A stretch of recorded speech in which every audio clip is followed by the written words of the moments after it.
Okay, I'm gonna go ahead and share my screen.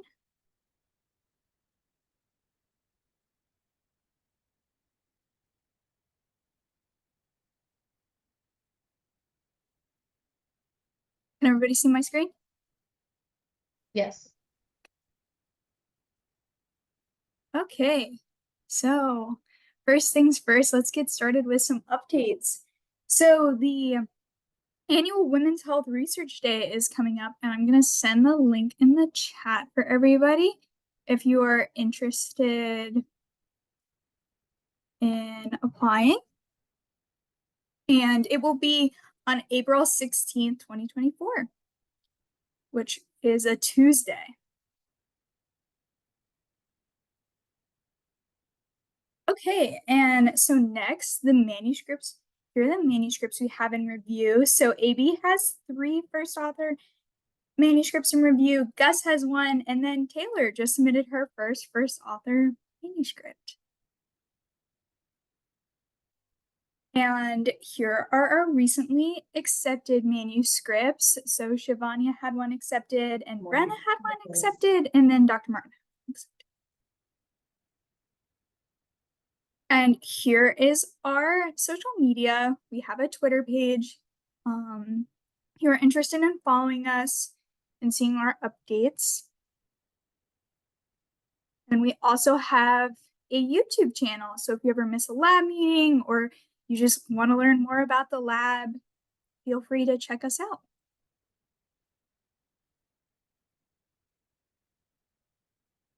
Okay, and now let's dive into the studies. So first we have Project Better. In Project Better, the recruitment is complete, but chart abstractions are ongoing. So Project Better had 37 participants, and it's a randomized clinical trial that provides a theoretically grounded assessment of feasibility and acceptability of a new technology-based intervention for pregnant and parenting people with opioid use disorder. And Annabeth is the lead RA in charge of this study. And so here are the better manuscripts. And the most recent manuscript was AB's, which she recently presented about. If you are interested and missed it, we actually just uploaded it to our YouTube channel. And next, here are the better poster presentations. And here are the most recent ones were AB's, and then mine that was looking at comorbidities and recurrence of substance use. And next we have Project SORT, which is also recruitment is complete and chart reviews are ongoing. It had 211 participants, and this study investigates the relationship between sleep and opioid use disorder recovery. And Michelle is the lead on this project. And then here are the SORT manuscripts. And we actually get to hear more about the first one today, which is super exciting. And here are the SORT presentations. So there's the one we're going to hear about today, and then Victoria's, which just recently got accepted to ACOG, and then Michelle's, which was submitted to CPD. And then here are more SORT presentations. And next, we have Registry, which currently has 133 participants, and it's still recruiting. And this is an ongoing record to track clinical outcomes of our pregnant and postpartum patients who are seeking addiction treatment at the OB Motivate Clinic. And Avi and I both co-lead this project. And next we're gonna look at some registry manuscripts. And here are the registry poster presentations. Okay, and next we have postpartum recovery, which is a prospective cohort. And so all follow-ups have been complete. Chart reviews have been complete for this study. And this study compares biopsychosocial factors such as pain, mood, impulsivity and maternal infant attachment compared during the 3rd trimester and with 6 weeks postpartum in women with opioid use disorder. And AV leads this project. And then here are the poster presentations for postpartum recovery. And Carrie just submitted one that got accepted to ACOG. We'll be hearing more about next month.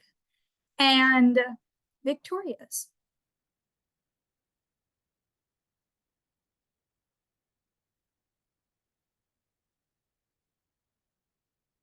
And here's the postpartum recovery manuscript. And next we have Project Castle, which this study is still in construction or production. And it's a computerized intervention that educates medical professionals and pre-medical professionals on substance use disorder stigma. And I lead this project. And here is the Castle presentation.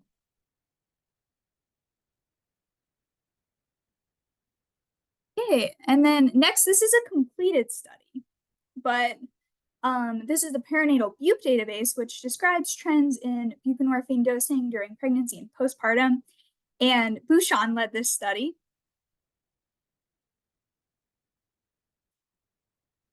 And then here are some perinatal BUP manuscripts. So the most recent is Taylor's, which, as we were talking about, was just submitted.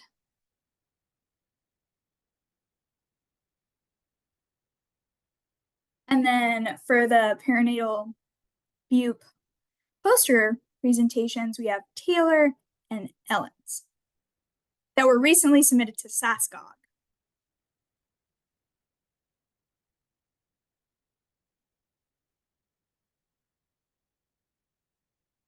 And our next lab meeting will be on March 20th. And if you're interested in leading one of these meetings, please go ahead and send me an email. And also, if you have any questions or any other updates you'd like me to provide, please let me know. Great, thank you, Lilia. As always, we have a lot of exciting things happening, lots of papers that are going back and forth. We have a lot of grants that are in a weird funding limbo right now with the NIH, so hopefully we'll be getting some good news soon to share with everyone. I've been getting some hints, but nothing is official yet, so hopefully we'll be able to announce those at the next meeting also, as we've been waiting for the budget to be passed by the federal government, so the NIH can dole out their dollars for some new projects. So I think I'm optimistic we'll have some fun, exciting things with regards to new projects at the next meeting too. Great. And so as always, feel free to reach out to Lilia if you have any ideas or anything you'd like to get involved with, especially as we're starting to prepare our summer schedule for trainees and such going forward. But now I'm excited. So we're going to go into our research in progress meeting, and we have Susie and Hannah here, who are going to be talking about that abstract that you just saw that Lilia put on, that will be presented at ASAM in April, coming up soon. So the national conference, we're super excited about that. So Susie, Hannah, I'm going to let you guys take it over. Before you start, if you could just give a little introduction to who you are, where you're at and all your training and all those great things, especially for our other trainees on the call who are coming from other areas. And I'll let you guys take it away. That is awesome. Thank you, Dr. Martin, and thank you, Lilia, for all the help in coordinating this and everything. My name's Hannah Stadler. I'm an MD PhD student at VCU, and I'm in my 2nd year of grad school.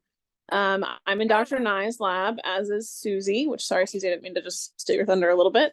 But yep, so my dissertation project is focused mainly on metabolism in women living with HIV, but I'm very interested in women's health, which is how we started collaborating with Dr. Martin. And I also really want to learn about like working with data and how people use clinical data in science, because my background is all basic science kind of stuff. But yeah, it's a little bit about me. And I also wanted to just thank Susie for presenting, because I recently had twins who are here. One's crying. So Susie was very lovely to carry the team on this one. So thank you, and thanks everyone for caring. Wow, I don't know, that's a hard act to follow. I'm Susie Turkson. I am in my 4th year of the grad phase. I'm also an MD PhD student in Gretchen Nye's lab, and I am hoping to defend sometime this semester. So it's been a fun ride. Thanks, Gus. My main project focuses on the role of estrogen receptors in mediating cognitive decline in the context of HIV and chronic inflammation. But a lot of the work that I've done in the Nye lab also focuses on how chronic stress can impact things like PTSD and fear learning, especially in women with HIV, but in general in women with a high trauma background, which is kind of how we ended up thinking about how PTSD might be impacting the women that are part of the SORT study in the context of insomnia and opioid use disorder. And so that's kind of what led to this lovely collaboration. And so I guess with that, I'll kind of get into the presentation. So let me go ahead and share my screen.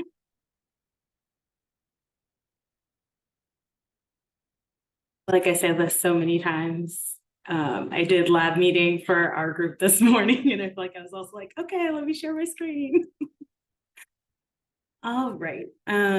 So today I'll be presenting kind of the culmination of our project, looking at the association between PTSD and insomnia in women with opioid use disorder. And of note, these are women on medication for opioid use disorder. So just kind of some quick background here. We know that sleep health is essential. And we also know that physical and mental health conditions can worsen sleep health. So of course, we're interested in how these relate to opioid use disorder. And so we've got some lovely schematics here, but essentially the point we're trying to convey with these schematics is that they tend to be these bidirectional relationships as depicted on the left, where disturbances in sleep can also impact things like pain. They can make opioid cravings and use worse, but also there's this bidirectional relationship where opioid cravings and use can also make sleep deficiencies worse. And we see this kind of pattern sort of with all of these other things, right? So even things like mood and stressors can impact things like pain, they can impact sleep deficiency, they can make opioid use and cravings worse. And so the goal is to really understand these relationships and understand how each of these things could be impacting one another. We also know that, unfortunately, sleep disordered breathing, which is not the same as insomnia, but can contribute to factors that increase things like insomnia when we think about sleep disorder and sleep deficiencies. And so we know that with these kind of sleep, or rather with these things that impact sleep, you can also end up with low mood, obviously poor sleep, increase in pain, worse quality of life, and overall an increase in mortality. And so all of these things factor into how individuals perceive their quality of life, and then also kind of reach back into things that may be precipitating more use of things like opioids. So I already mentioned that sleep health is essential, and we already talked about how physical and mental health conditions can worsen sleep health. And we're thinking about this in the context of opioid use disorder. But the other piece of this is that, unfortunately, just being female increases your risk for things like insomnia, as well as some mental health conditions. So we're already, kind of at a disadvantage there when we think about populations that may be more susceptible or at a greater risk for these disturbances.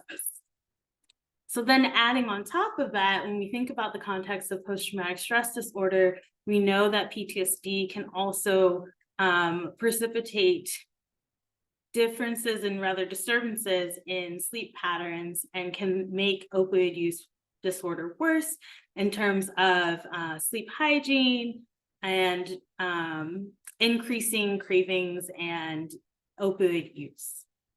And so we kind of wanted to know how the symptoms of PTSD might be related to or influencing this relationship between opioid use disorder and insomnia. And so we know, like I said, that in PTSD, there are sleep disturbances. And this is also one of those bidirectional relationships where sleep disturbances can make PTSD worse, but also PTSD can be sort of the cause or the source of those sleep disturbances.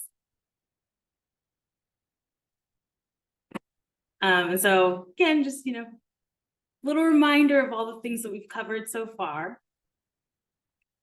But unfortunately, essentially what I've brought to light is the fact that the populations that are encompassed in the SORT study are also populations where all of these risk factors overlap, right? So we're looking at women with opioid use disorder who are on medication, but also women who have reported PTSD symptoms.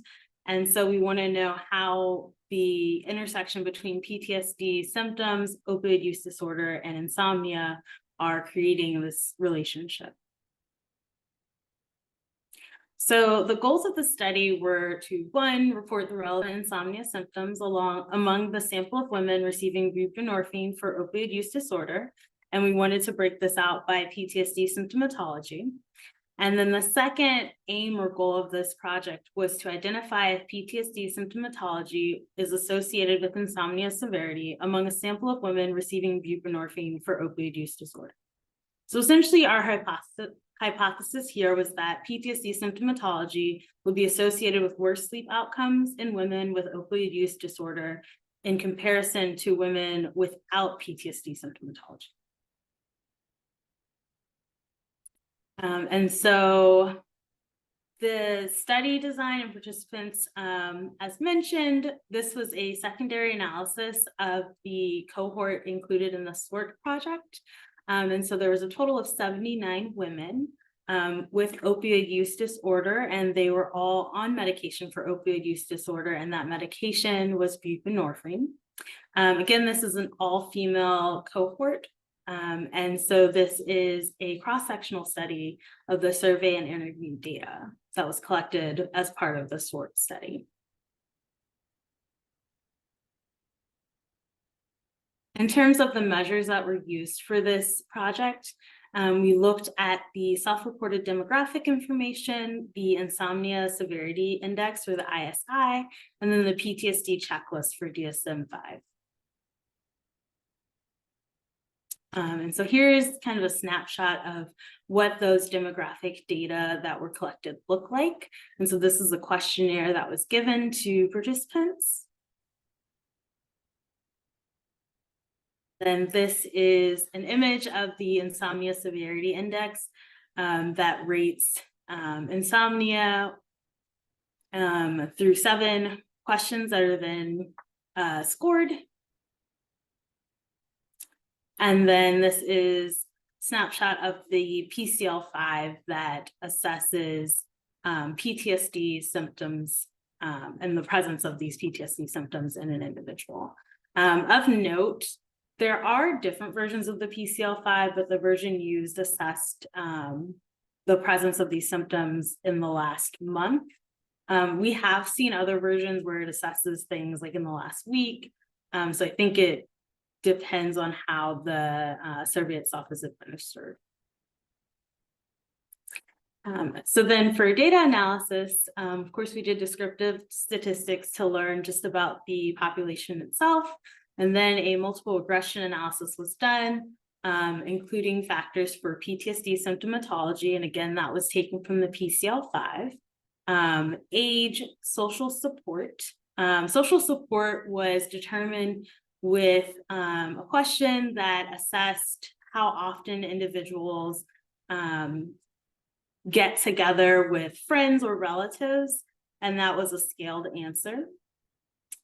We also included a variable for behavioral treatment and psychiatric medication. So in terms of demographics, we had a pretty well-rounded sample for the most part.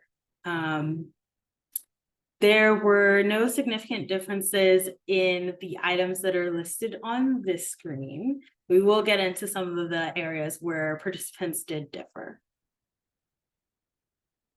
So when we looked at the clinical variables, we did see a significant difference in the percent of participants seeking, or rather that were enrolled in some sort of behavioral treatment, and should have actually kept this where you could see the tops of the titles here. So our leftmost column is going to be individuals with clinically significant PTSD symptomatology, and the rightmost column will be individuals without clinically significant PTSD symptomatology. So again, sorry about that. In terms of behavioral treatment, we saw that fewer individuals who didn't meet clinically significant PTSD symptomatology were enrolled in behavioral treatment in comparison to those who did meet criteria for clinically significant PTSD symptomatology. The same was true for individuals on psychiatric medication. So again, that means that more individuals with clinically significant PTSD symptomatology were also individuals who reported being on psychiatric medication.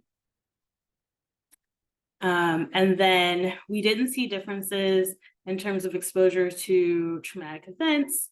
And then in terms of dose of buprenorphine, that was consistent across groups. And then length of time in treatment, again, there were no differences there. When we started to look at sleep variables, we did see that individuals who met criteria for clinically significant PTSD symptomatology also reported clinically significant insomnia symptoms, and that was significantly different from those without PTSD symptomatology. In terms of the insomnia severity index scores, we saw the same, well, actually we saw,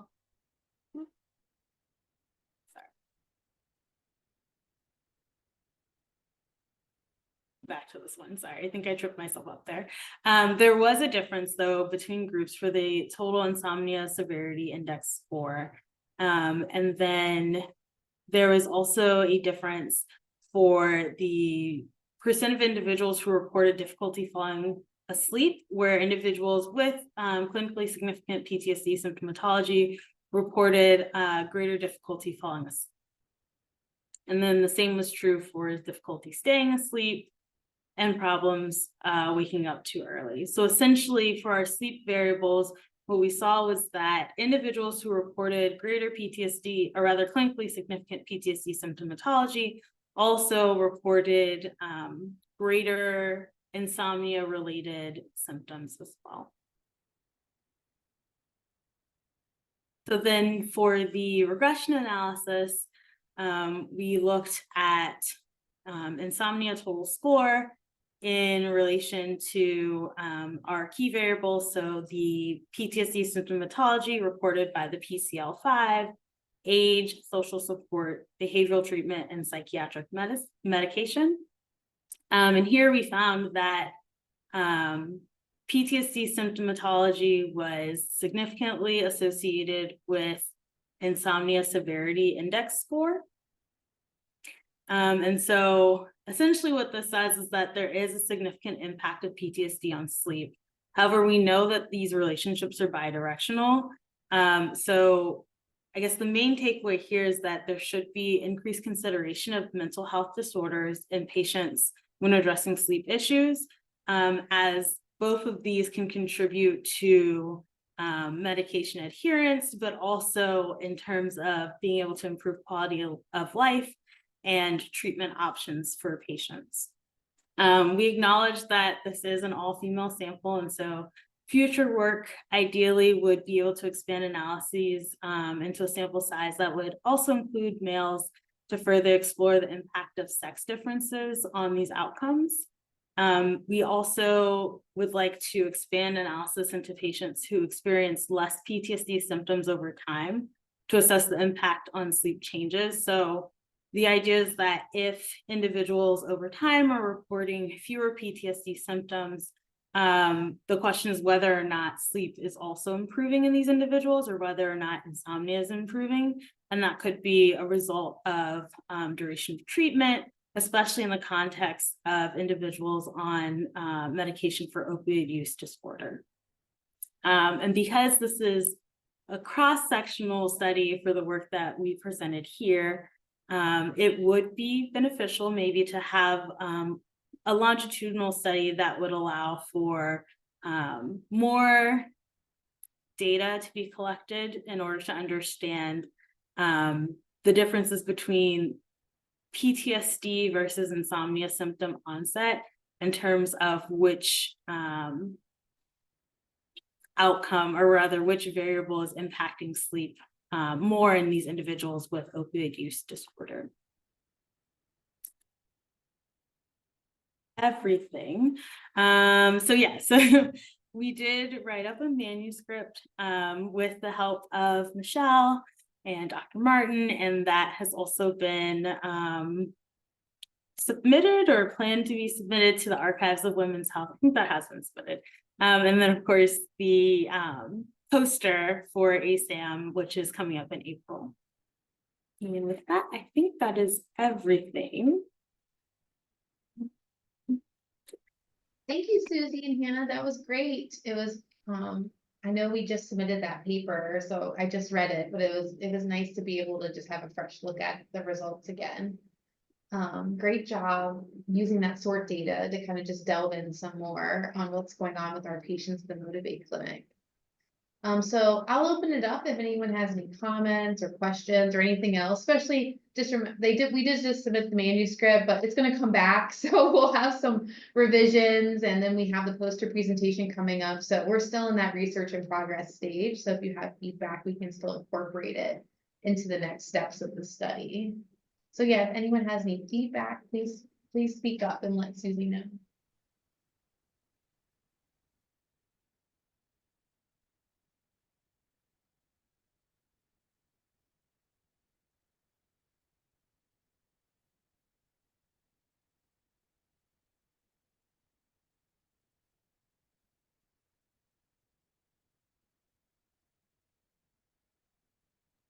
I'll kind of get things started.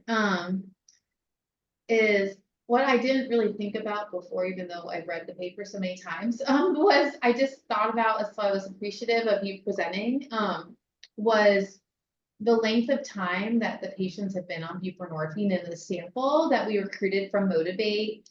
And for the clinical people on the call or who've done research at Motivate too, you know that it's really hard to get people to do research.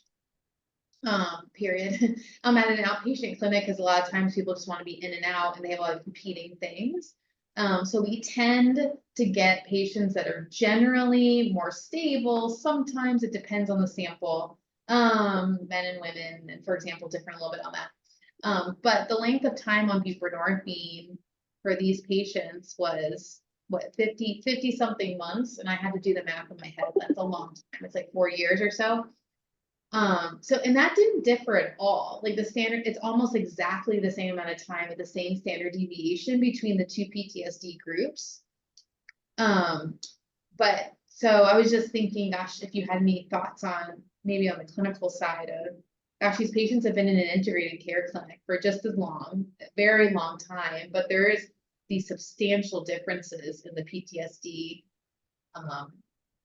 in the sleep symptoms between the PTSD groups. But there are a lot of other differences. I just didn't know if you or Hannah had any insights into that aspect. Yeah, that's a good point. And Hannah, I don't know if you had thought about this. I don't know if I had thought about that because, like you said, like they've been in treatment for quite a long time. And it seems like they are pretty stable on treatment. And so I guess the other piece there that like was a question we were asking sort of tangentially about how whether or not like PTSD symptoms would improve over time since they're on treatment, at least for the opioid use disorder. But I guess the other question there is what additional like resources could be implemented maybe that would help with either the insomnia or the PTSD symptoms, because that is really where the differences are, right, between those two groups. I don't know, Hannah, if you had anything else you thought about in that context. No, I think that was beautiful. I also, just a disclaimer, think I'm going to go into family medicine, so I'm a little biased, but I think this is a great point as why like collaboration and coordinated care with different disciplines is really important, you know, because these people could just be getting their primary source of healthcare through like I mean, obviously I'm speculating now, but through outpatient buprenorphine treatment because that's their most like, you know, they need it, but are kind of putting these other things on the back burner. And I think it would be a great opportunity for like advocating for psychiatric help to help the PTSD symptoms, or someone who specializes in sleep medicine, that sort of thing. So I think it's a great point to note that might not have been emphasized enough in our manuscript as future avenues that should encourage collaboration. Yeah, and the other thing I was thinking about, well, to see how the reviews go, but a lot of times with these types of papers, we've done a lot of papers, you know, on this type of sample for Motivate. This is like our second survey, big survey study we've done at the clinic, is that people come back, their reviewers come back, and they're all focused on a lot of things that just have to do with drug use. And we have to explain, like, these people are in recovery. They're just hanging out in Suboxone for a long time. And this is very difficult. So a lot of things in their lives, not everything, but a lot of things have stabilized, at least in some way, shape, or form. You know, 4 years in is a long time for someone to stay on any medication. I mean, think of the medication you've been on, right? 4 years is a long time, let alone something like Suboxone, where you have to go every month to a pharmacy and see a provider. It's a lot to do to stay on a medication.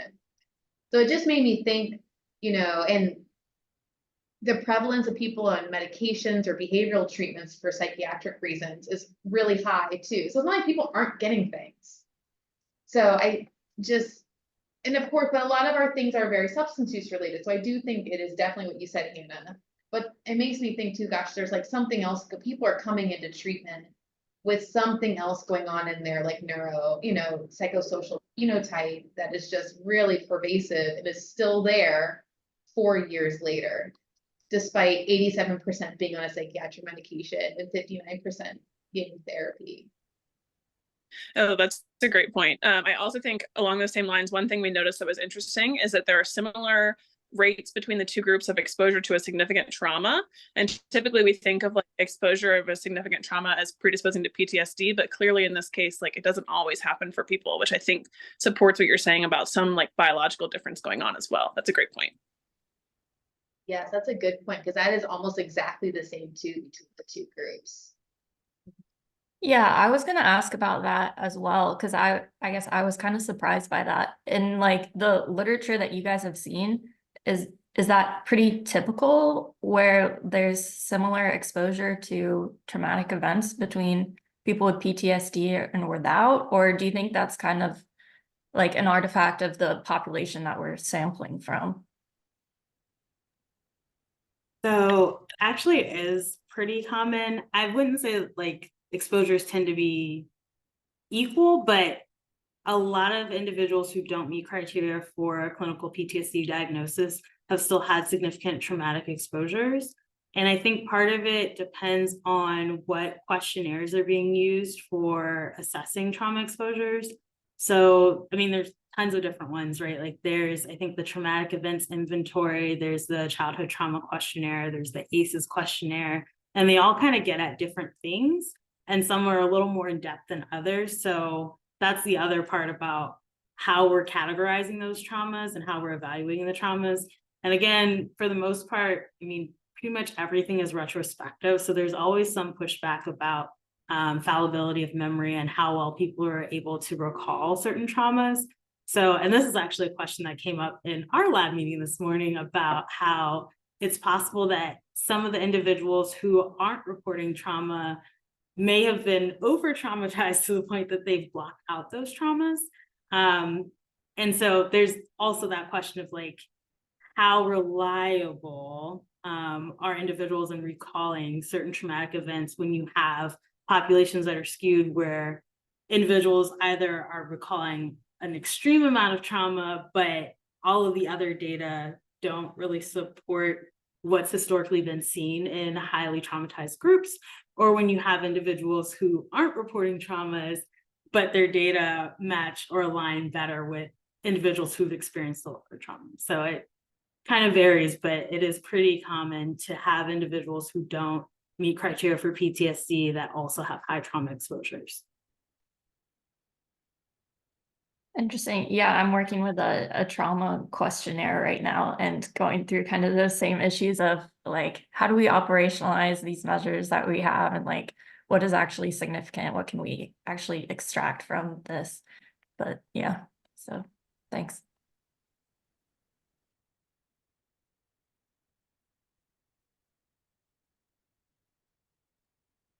Any other thoughts or questions that people have?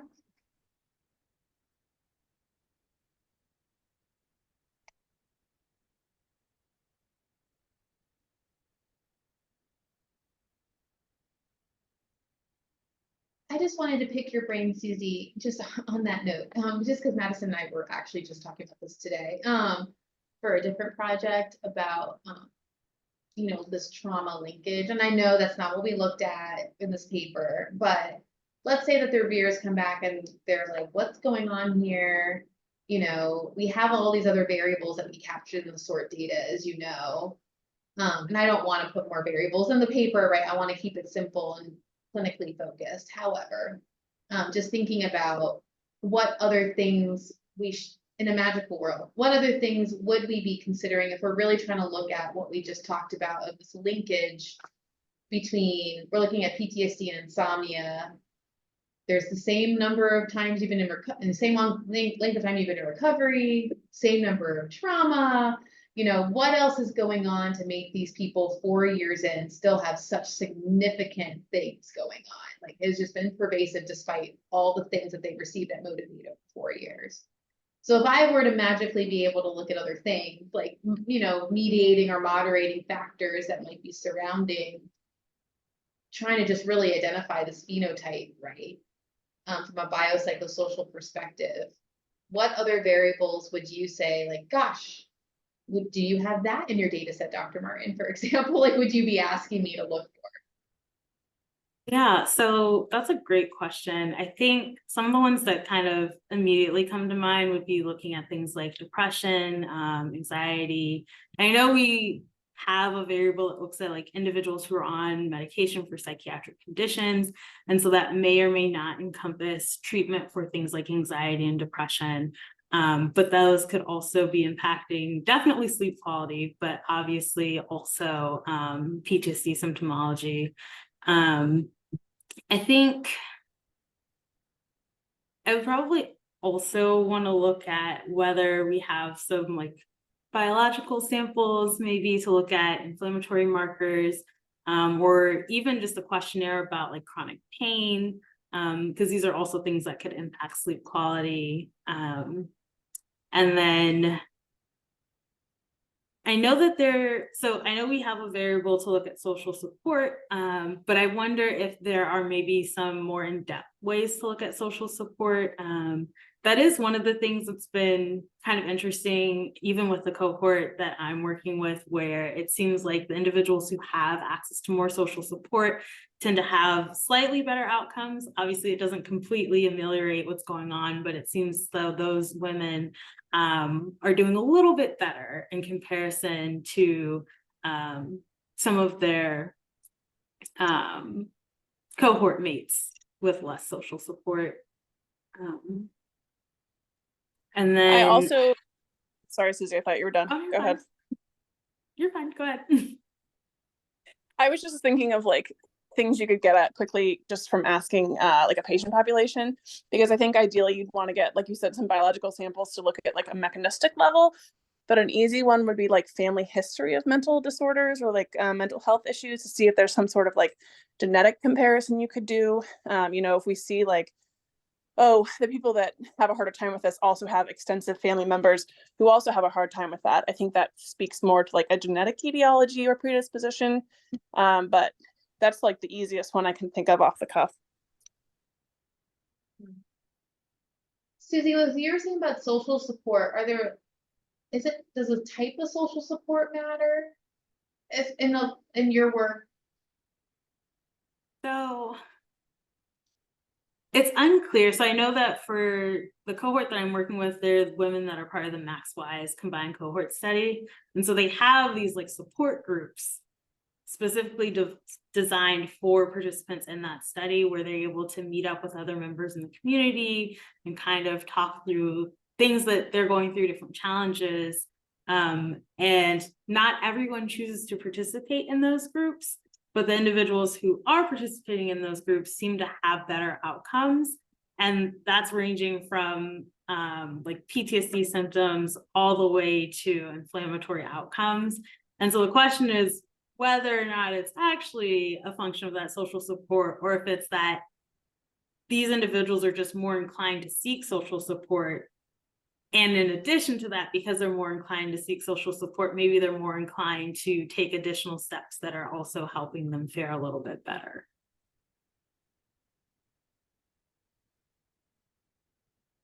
And then the other question I had similarly is types of trauma. So I don't remember how we coded trauma in this study, but when you're looking at kind of the intersection of all these things that we're talking about, does the type of trauma matter? So I think that one probably needs a little more investigation. I know from the work that I've been doing, it seems as though it depends on what the outcome variable is. So for my work, I'm looking at cognition, and the types of trauma, for the most part, it's pretty much the same across the board, but that's also kind of a weird thing for this group, only because they're actually performing opposite of what's anticipated. So the type of trauma isn't as important in this group because of the way that they're performing. But there is some work that shows that physical and emotional abuse might be more impactful for certain outcomes in comparison to physical neglect or emotional neglect. So I think it might depend on the type of trauma, but it might also require a little more digging to really make that claim. Thank you.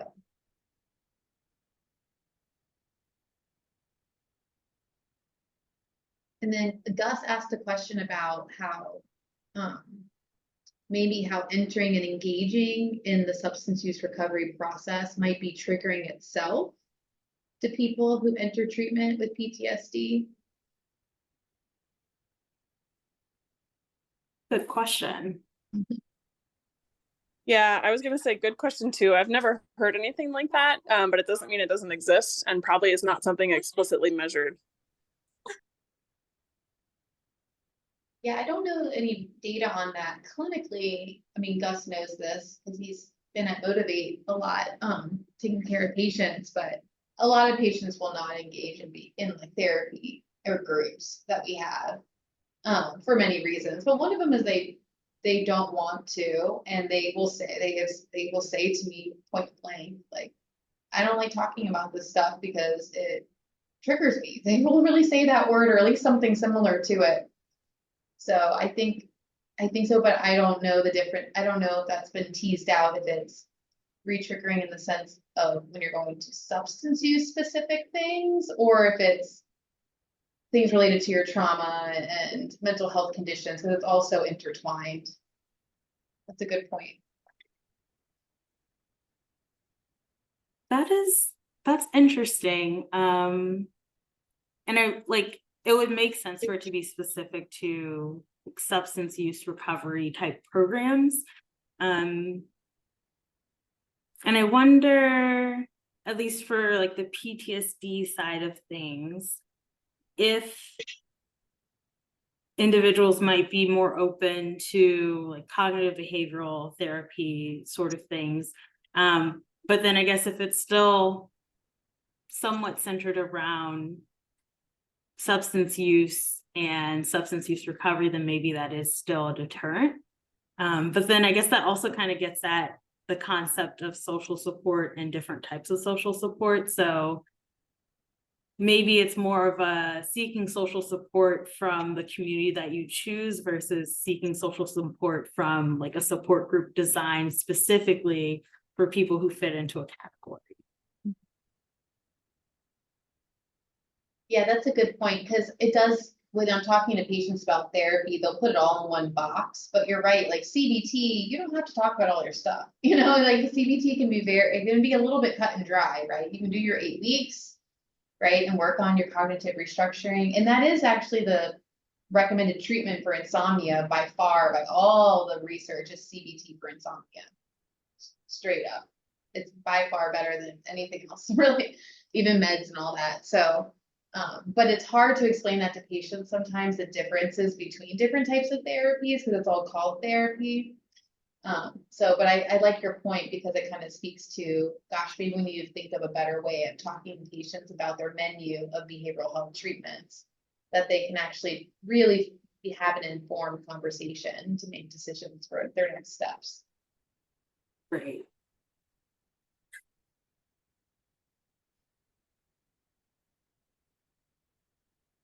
Great. Does anyone else have any thoughts? I was just curious, kind of to piggyback, Dr. Martin, on what you were saying about other factors. Susie and Hannah, if you all have considered social support as like one of the social determinants, and some of the others that I was kind of thinking of, like safety, or like housing security, how kind of housing status.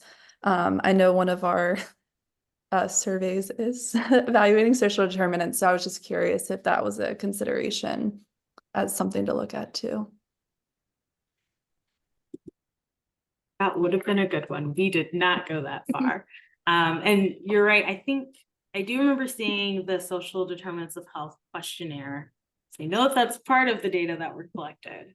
And so that potentially is something that could still be looked at for these women.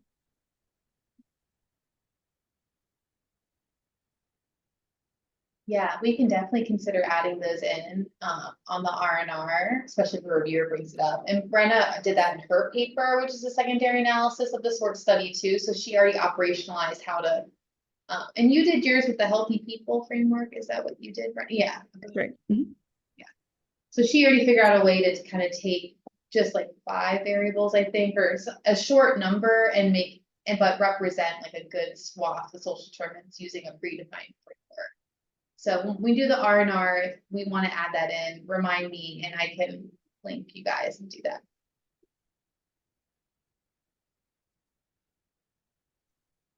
Awesome. Well, that was wonderful. Thank you, Susie and Hannah, so much. I'm so excited that this project has come to submission, it's getting presented soon, and thanks again for presenting tonight. Great job. And thank you everyone for coming on this lovely Thursday evening. Our next lab meeting will be March 20th. We'll have another research in progress meeting, and that will be Carrie, correct, Lilia? We'll be presenting on buprenorphine dose changes. Kind of, we're going back to postpartum. So we're going back to the pregnancy state next time as a secondary analysis of the perinatal bup database. And that was accepted for presentation at ACOG this year. So we're very excited about that. And we hope to see you all there, and have a good week. Thank you for coming.